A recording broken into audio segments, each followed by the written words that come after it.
বন্ধুরা, সকালবেলা বিনা পরিশ্রমে ঝটাপট করে এরকম ধরনের একটা জল খাবার বানিয়ে নিই। এটা কি বলতো? ঝাল ঝাল সুজি। তো ঝাল ঝাল সুজির রেসিপিটা চলো তোমাদের সঙ্গে শেয়ার করি, কী দিয়ে বানিয়েছি সিম্পল আর সহজভাবে। বন্ধুরা, যখন কিছু খেতে ভালো লাগে না, তো এরকম ধরনের একটা রেসিপি বানিয়ে নিতে পারো। আজ আমি বানাবো ঝাল সুজি। তবে ঝাল সুজিটা কিন্তু নানা রকমের সবজি দিয়ে বানানো যায়।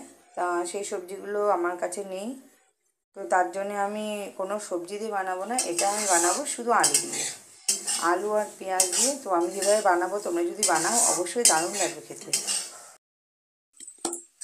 সুজিটা তো ভেজে তুলে নিয়েছি, তারপরে আলুটাকে ভেজে নিচ্ছি। তো যাদের আলু খাওয়া বারণ, আলু খেতে পছন্দ করো না, তারা কিন্তু আলুর বদলে বিনস, গাজর, ক্যাপসিকাম, ফুলকপির সময় ফুলকপি, তো এইগুলো দিয়েও কিন্তু তোমরা